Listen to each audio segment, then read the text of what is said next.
thing, number two, is Etsy is leaning into AI, personalization, and unique inventory. So there's a big opportunity here.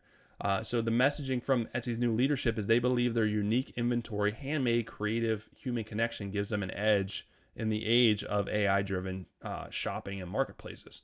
So what that means for you is lean hard into your story, your craftsmanship, your exclusive feeling products. That's what Etsy is really kind of catering to right now. So you don't want to just be another, run-of-the-mill product. You risk, getting marginalized. So think of, your action tip for this is think of your shop story. Why you, not just what you make. How can you add value to set your products apart? So look at your competition closely. Look at what they're doing. How can you add more value with how you're explaining your products, but also how you're basically coming up with your listings? Can you do something that's different? Can you add value in other ways to set yourself apart, to make people want to purchase your item over other people's items? There's a lot of things that you can do depending on your niche to add value.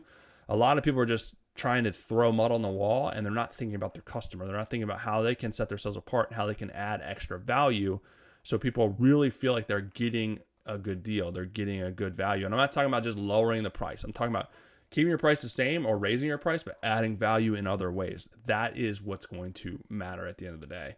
And the third thing is cost, fees, and shipping landscape. So it's obviously it's getting more expensive. Buyers' budgets are getting tight. Discretionary spending is lower in some segments. So that means, margins may tighten. Buyers may be more selective. So recheck your pricing, your shipping. Use price anchoring. So this is a good thing. So price anchoring is really, really beneficial in this case. So what is price anchoring? So if most people offer